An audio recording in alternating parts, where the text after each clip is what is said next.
यानी ये वही चेहरा है जो काफी समय से हर एक सोशल मीडिया पर इनका चेहरा वायरल हो रहा है। यानी जब नाहिद हसन इनके भाई किसी मामले को लेकर जेल के अंदर थे तो इकरा हसन द्वारा दिन रात प्रचार और प्रसार किया गया था भाई के लिए, और बहुत अच्छी जीत दर्ज की गई थी। समाजवादी पार्टी ने इनकी मेहनत को देखते हुए हसन परिवार को एक और नया चेहरा देकर सबको चौंका दिया। इकरा हसन हमारे साथ इस वक्त मौजूद है। सबसे पहले इकरा हसन जी, हमारे चैनल में आपका स्वागत है।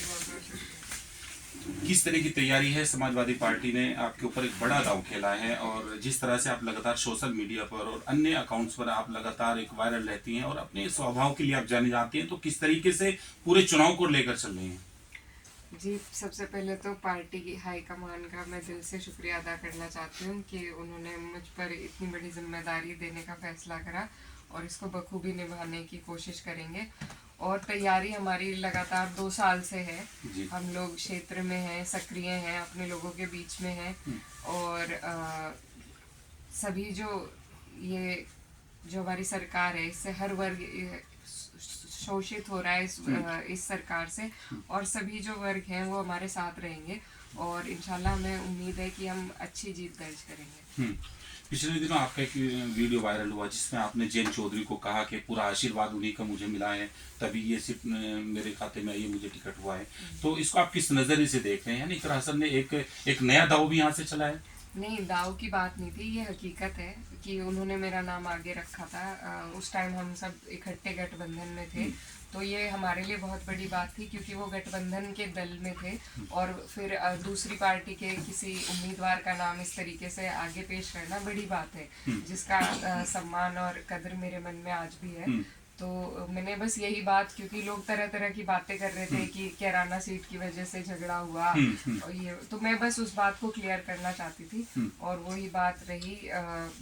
अब आज वो अलग दिशा में है, हम अलग दिशा में है, लेकिन कोई बात नहीं, ये तो चुनाव में चुनौतियां आती हैं, और चुनाव लड़ेंगे और इंशाल्लाह जीतेंगे। वैसे तो सर्व समाज का वोट मिलता है किसी भी प्रत्याशी को, लेकिन आपने एक समाज की ओर इस तरह की का एक मैसेज देकर कहीं उस समाज को अपनी ओर एक खींचने का भी प्रयास किया है, जहाँ तक राजनीतिक जो मजे हुए खिलाड़ी हों इसकी ओर इशारा कर रहे हैं। जी बिल्कुल, देखिए सभी समाज अपेक्षा करते हैं कि कोई भी जनप्रतिनिधि हो उनके पक्ष की बात कहे, तो सभी को अच्छा लगता है। आज हमारे प्रधानमंत्री जी हैं, हम लोग भी अपेक्षा करते हैं कि हमारे हक में कोई बात कहे, और जब ऐसा नहीं होता है तो मन को ठेस भी पहुंचती है।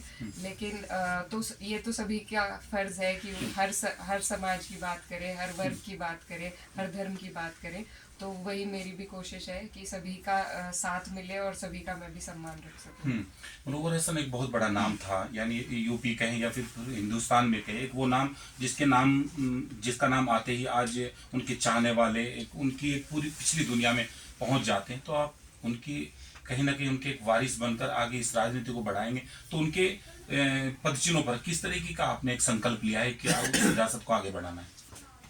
जी बिल्कुल, आपने सही कहा कि उन्होंने इतनी मेहनत करी, इतना काम उन्होंने अपने हिसाब से किया कि आज हम जिस भी जगह पे हैं, ये मेरे वालिद साहब की मेहनत का ही नतीजा है।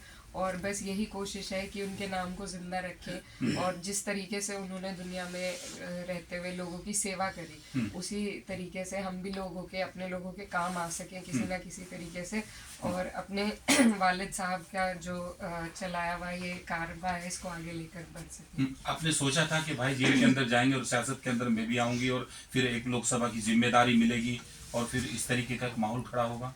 नहीं, बिल्कुल, उस टाइम तो मैं बाहर थी, पढ़ाई कर रही थी, और मुझे हमेशा रुचि रही है राजनीति में, लेकिन इस तरीके से मुख्य रूप से इसमें आने का कभी नहीं सोचा था। फिर हालात ऐसे बन गए, और उसके बाद जिम्मेदारी आ गई। मैंने 22 के बाद जब मेरे भाई साहब 1 साल जेल में रहे, तो मुझे ये एहसास हुआ कि मैंने लोगों से वोट लिए हैं, और अब इनके बीच में मुझे ही रहना है, क्योंकि भाई जेल में थे।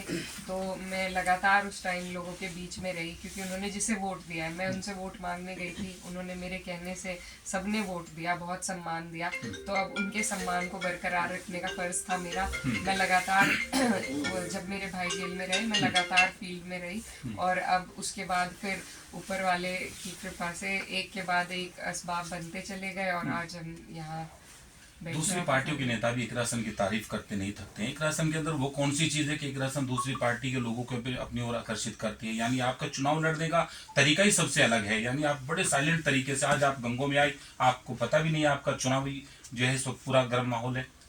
देखिए, क्योंकि मेहनत हमारी एक महीने की नहीं है। जो हल्ला गुल्ला शोर शराबा वो लोग करते हैं, जिन्हें एकदम से लोगों के बीच में आना पड़ता है, हम लगातार हैं। और जो लगातार चलेगा वो इसी तरीके से उन्हें अपने लोगों के बीच में हम हमेशा रहते हैं। तो इसमें कोई शोर शराबे की बात ही नहीं है। तो घर जैसा माहौल है। अब भी आप बिल्कुल ठीक कह रहे हैं, अब भी ऐसा लग नहीं रहा कि चुनाव का माहौल है, क्योंकि लगातार पूरे साल चुनाव का माहौल सा ही रहता है। लेकिन कोशिश यही है कि इस तरीके से चुनाव को लेकर चलें कि सभी जो हमारे लोग हैं, हर वर्ग हर जाति के लोग हैं, वो अपने आप को हमसे जोड़ सकें, हम उनसे मिल सके। कहीं ना कहीं बड़े प्रोग्रामों में और जब शोर शराबा होता है तो बातचीत नहीं हो पाती। तो मेरी यही कोशिश है कि जितने ज़्यादा लोगों से मेरा राब्ता बन सके, मेरी बातचीत बैठ के हो सके, तो वो ज़्यादा बेहतर है। आम मतदाता जो एक